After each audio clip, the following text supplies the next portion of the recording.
Hello friends, इस video में हम स्ट्रिंग कंप्रेशन लीड कोड 443 इस प्रॉब्लम को डिस्कस करेंगे। इसकी कैटेगरी है मीडियम। इस प्रॉब्लम में आपको एक एरे ऑफ कैरेक्टर्स दिया हुआ है। आपको इसका कंप्रेस्ड वर्जन रिटर्न करना है। कंप्रेस्ड वर्जन का मतलब क्या है कि आपको हर एक लेटर और उसकी फ्रीक्वेंसी, जैसे A2, B2, C3, आपको ये वाला एरे रिटर्न करना है और आपको इन प्लेस मॉडिफाई करना है।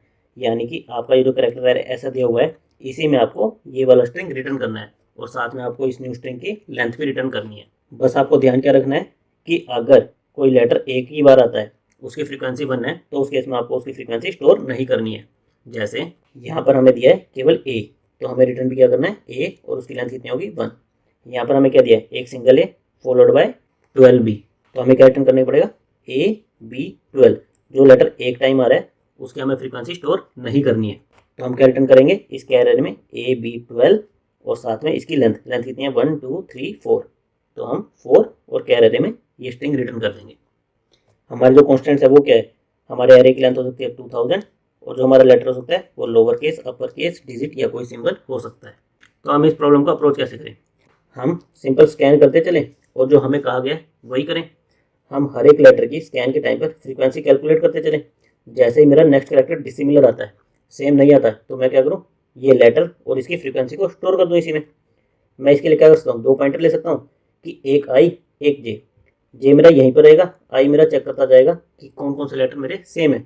जैसे आई, जब ये दोनों सेम है, आई मेरा यहाँ पर आ जाएगा, तो मैं यहाँ पर क्या स्टोर कर दूँ, A2। इस ए को रिप्लेस कर दूँ ए से, इस ए को रिप्लेस कर दूँ 2 से, मेरा जे आ जाएगा यहाँ पर।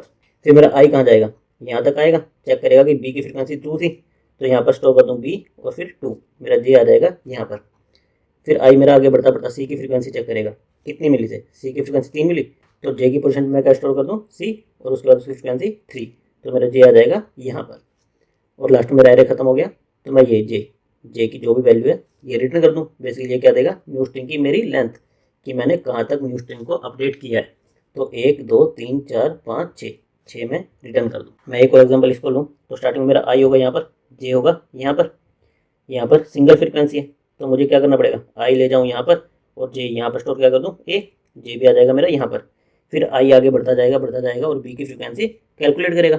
बी की फ्रीक्वेंसी कितनी आई, मेरी 12 आई, तो मैं जे की पोजीशन पर क्या स्टोर कर दूँ कि बी, और उसके बाद क्या स्टोर कर दूँ यहाँ पर 1, यहाँ पर 2, और जे मेरा आ जाएगा यहाँ पर।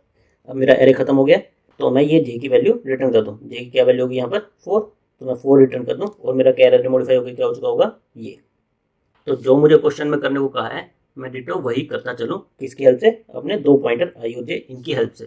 एक बार इसका हम कोड भी देख लेते हैं। कोड में जो हमने डिस्कस किया वही इंप्लीमेंट किया है। सबसे पहले हमने एन में इस कैरेक्टर एरे का साइज स्टोर करा लिया। फिर हमने 2 पॉइंटर लिए आई और जे, जो कि स्टार्टिंग में पॉइंट कर रहे हैं 0th एलिमेंट पर। फिर जब तक हमारा एरे फिनिश नहीं हो जाता तब तक हम लूप चला रहे हैं। स्टार्टिंग में जो भी ith पोजीशन पर एलिमेंट है, हम उसकी फ्रीक्वेंसी कैलकुलेट करना चाह रहे हैं। तो स्टार्टिंग में हमारा काउंट क्या होगा, 1 उस पोजीशन पर। फिर हम क्या चेक करें कि अगर मेरा नेक्स्ट लेटर सेम है, तो मैं क्या करूँ, काउंट प्लस प्लस कर दूँ, आई को एक आगे ले जाऊँ। साथ में मुझे क्या चेक लगाना पड़ेगा, क्योंकि मैं आई प्लस 1 इसको चेक कर रहा हूँ, तो मेरा आई n-1 इससे छोटा होना चाहिए। तो यहाँ से क्या होगा, इस लूप के बाद मेरी ith एलिमेंट की फ्रीक्वेंसी अपडेट हो जाएगी और जो भी उसके बाद नेक्स्ट कैरेक्टर होगा वो इससे डिसिमिलर होगा।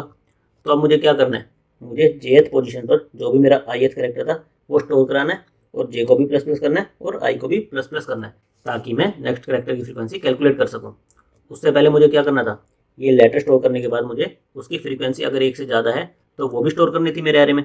तो अगर मेरी फ्रीक्वेंसी 1 से ज़्यादा है, तो मैं क्या करूँ, जो मेरा काउंट वेरिएबल था उसको पहले तो कर दूँ स्ट्रिंग में कन्वर्ट।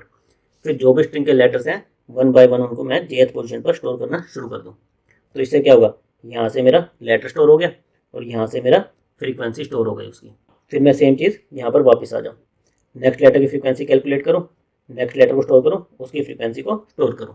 और लास्ट में मैं न्यू स्ट्रिंग की लेंथ कैसे कैलकुलेट कर सकता हूँ, मैं कहाँ पर स्टोर कर रहा हूँ, jth पोजीशन पर स्टोर कर रहा हूँ, तो jth पोजीशन पर मेरी स्ट्रिंग की लेंथ होगी, तो मैं j को रिटर्न कर दूँ। इस तरह से मेरा इन प्लेस कैर इसी एरे में मॉडिफाई भी हो जाएगा और लास्ट में मैं उसकी लेंथ भी रिटर्न कर पाऊंगा। इसकी हमारी टाइम कॉम्प्लेक्सिटी क्या होगी, हम सिंपल एक लूप चला रहे हैं और उसके अंदर हम क्या कर रहे हैं, हर एक लेटर की फ्रीक्वेंसी। तो बेसिकली मेरा एक बार आई 0 से n तक जाएगा, एक बार जे मेरा 0 से जहाँ तक भी मेरी लेंथ आएगी वहाँ तक जाएगा। तो मैक्स टू मैक्स मेरा ये लूप कितने टाइम चलेगा, 2 टाइम्स n। तो मैं इसकी टाइम कॉम्प्लेक्सिटी कह सकता हूँ O ऑफ n। और स्पेस कॉम्प्लेक्सिटी मेरी क्या होगी, बाकी मैं कोई वेरिएबल नहीं ले रहा, लेकिन यहाँ पर मैं स्ट्रिंग ले रहा हूँ। बेसिकली इसका मैक्सिमम साइज कितना हो सकता है, मान लो मेरा कोई नंबर है 1 2 3, इस टाइप का कोई नंबर है, तो इसके लिए मुझे कितना स्पेस लगेगा, 3 स्पेस लगेगा। और हमारे कॉन्स्टेंट्स में क्या दिया था कि हमारा साइज एरे का मैक्सिमम 2000 है, तो यानी कि मेरे मैक्सिमम कितने लेटर्स लगेंगे, 4 लेटर्स लगेंगे, जो कि एक कांस्टेंट है। तो मैं स्पेस कॉम्प्लेक्सिटी को कांस्टेंट मान सकता हूँ O of 1। Thank you guys.